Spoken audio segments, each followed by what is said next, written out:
Meu querido irmão, nós estamos chegando ao final desse estudo, dessa série de estudo acerca dos dons espirituais. E mais um dia Deus nos concedeu esta graça, esse privilégio, e nós estamos aqui no nosso último estudo acerca dos dons espirituais, tá? Que é o dom de interpretação de línguas. Hoje nós vamos saber como funciona, de que se trata o dom de interpretação de línguas. Quer vir comigo aprender a Bíblia? Quer se dedicar aos estudos da Bíblia? Vem comigo aqui no canal Palavras Vivas. Nós adquirimos, nós passamos aqui, nós agregamos conhecimento da Palavra de Deus. E hoje nós vamos falar sobre o dom de interpretação de línguas. Meu irmão, mas antes de nós passarmos o nosso último estudo aqui, nós vamos fazer aqui um pequeno tour de tudo que nós aprendemos desde o início, desde o primeiro vídeo. Vamos passar aqui rapidamente, aqui, fazer um pequeno tour aqui acerca de tudo que nós aprendemos até chegarmos aqui no dom de interpretação de língua, que é muito simples de entender, é muito fácil de entender. A própria palavra já vai falar interpretação de línguas. Trata-se de uma vocação espiritual, de um dom espiritual, na qual se interpreta uma língua estranha que alguém está falando, uma língua diferente que alguém está falando. Mas antes de nós passarmos aqui, mais uma vez, pegue sua Bíblia, acompanhe comigo a leitura, mas nós vamos fazer um tour bem rápido aqui de tudo que nós aprendemos aqui no canal, nesses vídeos aí, nesses últimos dias, nesses últimos vídeos que nós gravamos aí.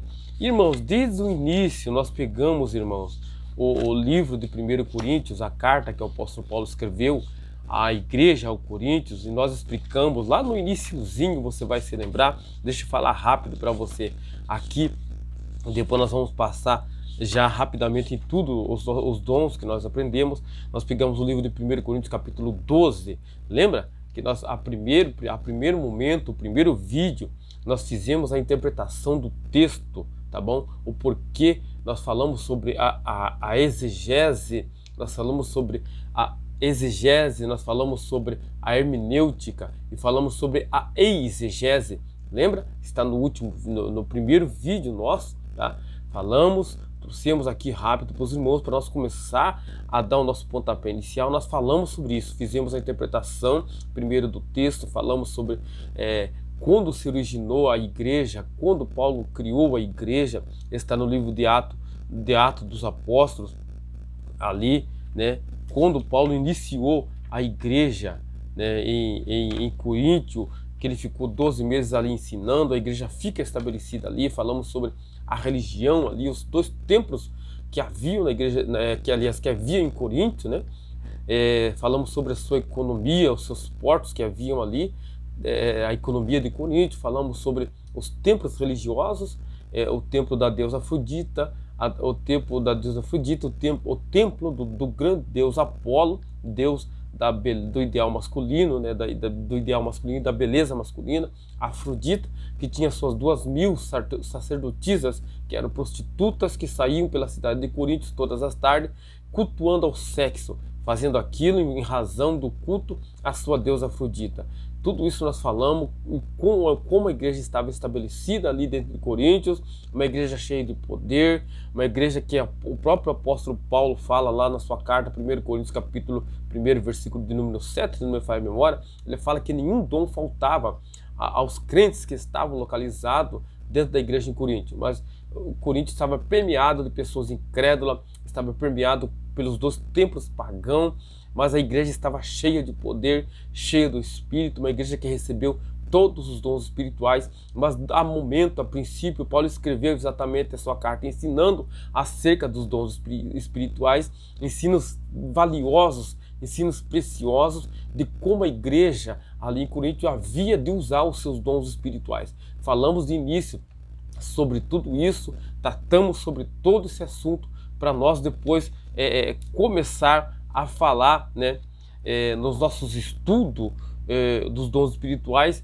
Nos levou e nos traz agora por fim ao dom de interpretação de língua. Mas primeiramente nós fizemos essa parte da exegese e a exegese daquele texto de 1 Coríntios capítulo 12, tá? Falamos sobre o que é uma exegese, a interpretação da Bíblia, a hermenêutica, porque uma das regras principais é a Bíblia interpreta a própria Bíblia. A Bíblia por si própria, ela se interpreta, tá? Uma das regras principais da hermenêutica, tá bom? E por fim, nós falamos também lá no iniciozinho sobre a palavra da sabedoria, o que é a palavra da sabedoria, uma revelação sobre o futuro, um conhecimento que não é uma sabedoria normal, não é uma sabedoria comum, não é aquela sabedoria que Salomão adquiriu para tratar dos assuntos políticos da sua época, para julgar o seu povo. Não é essa sabedoria. Essa sabedoria aqui não é aquela que o Tiago fala, que não tem sabedoria, peça a Deus que a todos dá. Não é essa sabedoria, mas esse aqui trata-se de uma sabedoria, de um conhecimento que está, de uma ciência, um conhecimento que está na mente de Deus, que Deus, através desse dom, revela ao homem, tá? A sabedoria, o dom da palavra da sabedoria, acontecimentos futuros. Falamos sobre o dom da palavra do conhecimento, que são assuntos relacionados, conhecimentos na mente de Deus, que Deus revela aos seus filhos e que trata-se de assuntos passados e de assuntos presentes. Vimos vários exemplos mostrando pessoas tendo manifestação no seu ministério, no Antigo Testamento, no Novo Testamento, pessoas tendo a manifestação desses dons, dom da palavra da sabedoria, dom da palavra do conhecimento, e também falamos sobre o discernimento de espírito, na qual Deus abre os olhos, os nossos olhos dentro de um âmbito, dentro de uma esfera espiritual, e nós passamos a ter conhecimento sobre tal espírito que está se manifestando, tanto o espírito da parte boa, tá? Tanto quanto espírito mal também. Quando nós temos esse dom, Deus nos abre os nossos olhos e nós conseguimos ver dentro de um âmbito espiritual. Você lembra daquela história na qual a cidade estava cercada e o profeta com seu moço ali, o moço estava temendo muito, mas o profeta disse assim: Deus, abra os olhos dele para que ele veja. Então Deus abriu o olho do moço e ele viu que ali, além do exército que estava cercando eles para matá-los, tinha um exército numeroso com eles, um exército de carros, cavaleiros de fogo. Ou seja, Deus abriu os olhos do moço dentro de um âmbito espiritual, ele viu dentro do âmbito espiritual. Isso é o discernimento de espírito. Estudamos, passamos por tudo isso, falamos sobre os dons de poder, que é aquele dom que opera alguma coisa, exatamente por isso que o nome dele é dom de poder, o dom da fé, operação de milagres, dons de cura. Nós passamos sobre tudo isso, estamos fazendo o tour aqui até chegamos na interpretação de línguas, tá? O dom da fé, dom de operação de milagre, dom de curas, tudo isso é um dom que faz alguma coisa, dons de poder. E finalmente estudamos os 3 dons vocacionais ou inspiracionais, ou o dom da expressão vocal, tá? Que trata-se da expressão vocal, um dom exercido através da expressão vocal. Qual é? O dom da profecia, diversidade ou variedade de línguas e a interpretação das línguas. Passamos por todos esses dons e por final aqui, meu irmão, estamos chegando no nosso último estudo, que é a interpretação de línguas, tá bom? Conforme já dissemos, a profecia é uma mensagem sobrenatural em idioma conhecido. Profecia é uma mensagem sobrenatural em idioma conhecido. Diversidade de línguas ou variedade de línguas é uma expressão sobrenatural falada em idioma desconhecido. E a interpretação dessas línguas é a revelação sobrenatural pelo Espírito do significado de uma ministração em outras línguas, tá? Interpretação de línguas é a revelação sobrenatural pelo Espírito do significado de uma ministração em outras línguas. O dom da interpretação é o menor dos 9 dons do Espírito Santo, porque depende de outro para operar.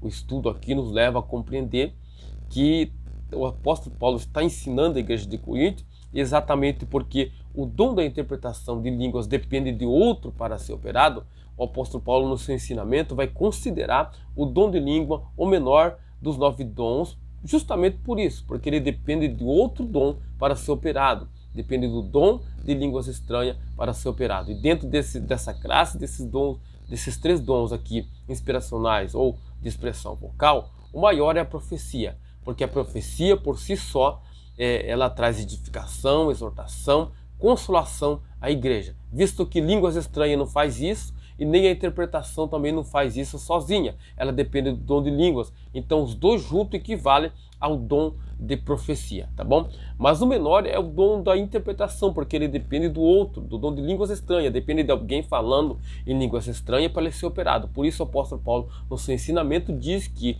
o dom de interpretação é o menor dos nove dons, visto que todos eles são o Espírito Santo que distribui a cada um, tá bom? O propósito de interpretação, da interpretação é tornar as línguas estranhas inteligíveis aos ouvintes, de modo que todos, bem como quem proclamou a mensagem, possam saber o que foi dito e ser edificado, tá? Essa é a intenção da interpretação das línguas, tá? Trazer edificação à igreja quando alguém está falando em línguas estranhas. Quando alguém fala em línguas estranhas, tem que haver um intérprete, alguém que tenha o dom de interpretação de língua, para que se levante na igreja, traga a interpretação daquelas línguas, para que a igreja receba edificação, bem como até aquele que está usufruindo dos dons, tanto da interpretação como de línguas estranhas. Todos, enfim, são edificados quando esses dons aí são operados no seio da igreja. Isto é o que o apóstolo Paulo estava ensinando à igreja, bem como quem proclamou a mensagem possa saber o que foi dito e ser edificado. Paulo exclamou, 1 Coríntios 14, versículo 5, a parte B, ele exclamou, porque o que profetiza é maior do que o que fala línguas estranhas, a não ser que também interprete, para que a igreja receba a edificação. Note comigo, olha aí na sua Bíblia, 1 Coríntios 14, versículo 5, a parte B, o que o apóstolo Paulo está ensinando à igreja de Coríntios, tá? a usar, a usufruir esses dons de maneira correta, de maneira certa, para que a igreja não fique confusa, porque Deus não é um Deus de confusão. Deus não opera dentro de confusão. Deus quer que a igreja seja uma igreja racional, cultue o seu culto racionalmente. Veja bem, que o próprio apóstolo Paulo incentivou a igreja de Romanos, dizendo, rogo-vos, pois, a Deus, que apresentei os vossos corpos como um sacrifício santo, vivo, agradável a Deus, que é o vosso culto racional. Racional é com inteligência, é sabendo o que está fazendo, visto que quando alguém se levanta falando ou pregando, ministrando em línguas estranhas, o apóstolo Paulo está ensinando que também, porque o que profetiza é maior do que o que fala línguas estranhas, a não ser que também interprete, para que a igreja receba a edificação. Irmãos, não existe ensinamento, irmãos, melhor do que esse aqui, para que você exerça, para que você receba, para que você opere dentro da igreja, manifeste o dom que é em ti de forma correta. Não há ensinamento melhor do que esse, o apóstolo Paulo ensinando a igreja aos coríntios. Mas Deus pode falar conosco de alguma outra maneira? Deus pode falar conosco de outra maneira. E Ele faz assim, Ele fala conosco de outra maneira. Mas há mensagens que não se tratam de interpretação de línguas, porém de uma manifestação do dom de profecia. Todos esses dons operam pela fé.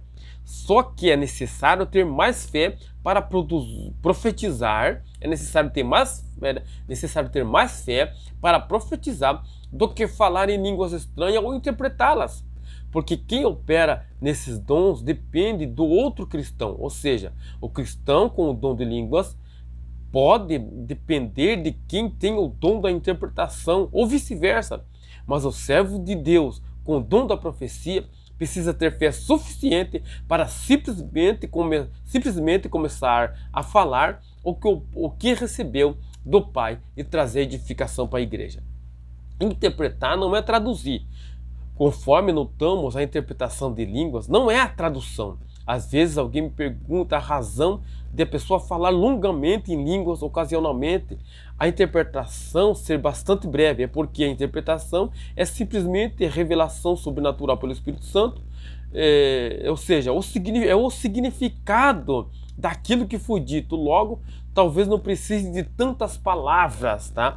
Porque às vezes a pessoa fala um monte de palavras em línguas estranhas e às vezes a interpretação é curta, é porque ela é uma interpretação. E às vezes não precisa tanta palavra para se interpretar aquilo que a pessoa está falando em línguas estranhas, tá bom? Bem entendido, bem compreendido? Semelhantemente, alguém poderá ministrar uma breve expressão em línguas com uma interpretação prolongada. Veja só, já o vice-versa aqui. Pode ser que alguém ministre, né, uma breve expressão em línguas com uma interpretação prolongada. Está envolvido o mesmo princípio de clareza, da clareza, ou seja, está envolvido nessas interpretações o mesmo princípio da clareza. Pode demorar mais tempo para dar a interpretação, a fim de revelar claramente o significado da mensagem. Tá bom?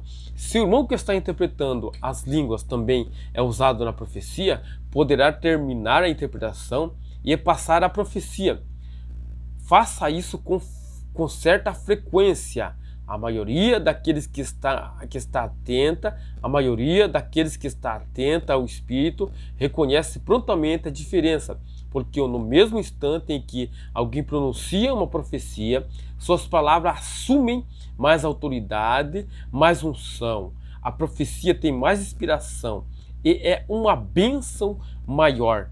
Interpretação de línguas. Veja bem, o que diz o texto em 1 Coríntios capítulo 14, versículo 13 e 15, tá? Diz assim, 1 Coríntios 14, pelo que o que fala línguas estranhas, ore para que possa interpretar. Porque se eu orar em línguas estranhas, o meu espírito ora bem, mas o meu entendimento fica sem fruto. Que farei, pois? Orarei com o espírito, mas também orarei com o entendimento. Cantarei com o espírito, mas também cantarei com o entendimento. E se alguém falar em línguas estranhas, olha, presta atenção aqui, eu vou anotar esse ponto que é importantíssimo. O que o apóstolo Paulo está ensinando, e essas regras às vezes nós não seguimos e esquecemos de ensinar aos nossos irmãos na igreja, tá? Olha, presta atenção no versículo 27, 1 Coríntios 14, preste atenção no versículo 27, diz assim, se alguém falar línguas estranhas, faça-se isso por 2 ou quanto muito 3, por sua vez haja intérprete. Meu Deus, que ensinamento glorioso, para que não haja aquela confusão, todo mundo falando de uma vez só em línguas estranhas. Tá? A igreja de Corinto estava tendo esse problema lá, estava tendo essa dificuldade para usar os seus dons espirituais. Estava passando por isso o apóstolo Paulo escreveu, ensinando eles acerca de como, a maneira correta de usá-los para que a igreja fosse edificada. Então ele está falando, se alguém falar em línguas estranhas, faça-se isso por 2 ou quanto muito 3, por sua vez haja intérprete. Tá? Versículo 27, mas se não houver intérprete, esteja calado na igreja e fale consigo mesmo e com Deus, tá? Mas faça-se tudo decentemente e com ordem, versículo 40, isso aqui é muito importante, irmãos, muito importante para a nossa ordem, a ordem no culto. Mas se não houver intérprete, esteja calado na igreja e fale consigo mesmo e com Deus. Mas faça-se tudo decentemente. O apóstolo Paulo ensinando a ordem no culto da igreja, na igreja que estava localizada em Coríntios, e assim como naquela época o Espírito Santo inspirou o apóstolo Paulo, também a necessidade para os nossos dias de hoje, termos a mesma consciência de como usar os dons espirituais. Deus não é um Deus de confusão. Deus não se manifesta nos nossos cultos, nas nossas reuniões, fazendo confusão. Deus é um Deus que gosta das coisas em ordem. Por isso, nós devemos ter sabedoria, ter graça, aprender com a palavra de Deus. Está aqui uma bússola que não nos deixa perdido, tá bom? E se nós não olharmos para essa bússola, tá? Já está aqui, o apóstolo Paulo ensinou há mais de 2000 anos atrás, ele ensinou, trouxe esse ensinamento, e às vezes nós não olhamos, não obtemos o conhecimento, e em razão de não obtermos o conhecimento, nós ficamos perdidos, nós até erramos e até pecamos em função e em razão de não termos o conhecimento de Deus. Aqui o apóstolo Paulo está nos ensinando como usar os dons espirituais dentro da igreja, tá bom, meu querido irmão? Olha bem, preste atenção, vamos fazer uma leitura aqui, 1 Coríntios 14, 13, porque o que fala língua estranha, ore para que possa interpretar. Em tudo isso o apóstolo Paulo não está proibindo ninguém de receber os dons. O apóstolo Paulo não está proibindo ninguém de falar línguas estranhas, não está. e nunca proibiu, o Espírito Santo nunca proibiu ninguém de receber os dons espirituais. Muito pelo contrário, o apóstolo Paulo aqui está incentivando a igreja a buscar com zelo os dons espirituais, mas também ele está incentivando, ensinando a igreja como deve ser usar de forma correta os dons espirituais dentro da igreja, para que não haja alvoroço, para que não haja bagunça e faça-se tudo com decência e ordem. Esse foi o nosso estudo acerca dos dons espirituais, tá bom, meu querido irmão, minha querida irmã? Deus te abençoe grandemente a tua vida. Você que acompanhou aí os nossos estudos, chegamos aqui por fim ao dom de interpretação de línguas. Está tudo aí nos vídeos, irmãos. Se você quiser adquirir conhecimento, assista os nossos vídeos, compartilhe com alguém, porque é isso que Deus quer, que nós obtenhamos conhecimento e usemos de maneira certa os dons que vêm da parte dele, tá bom, meu querido irmão? Fica na paz do Senhor Jesus, mas não se esqueça, meu querido irmão, minha querida irmã, de nos ajudar se inscrevendo no canal, ativando o sininho das notificações, tá bom? Para nos ajudar a divulgar a palavra de Deus, tá bom? Deus te abençoe no nome do Senhor Jesus Cristo. Até a próxima, tá bom? Em nome do Senhor Jesus. Amém.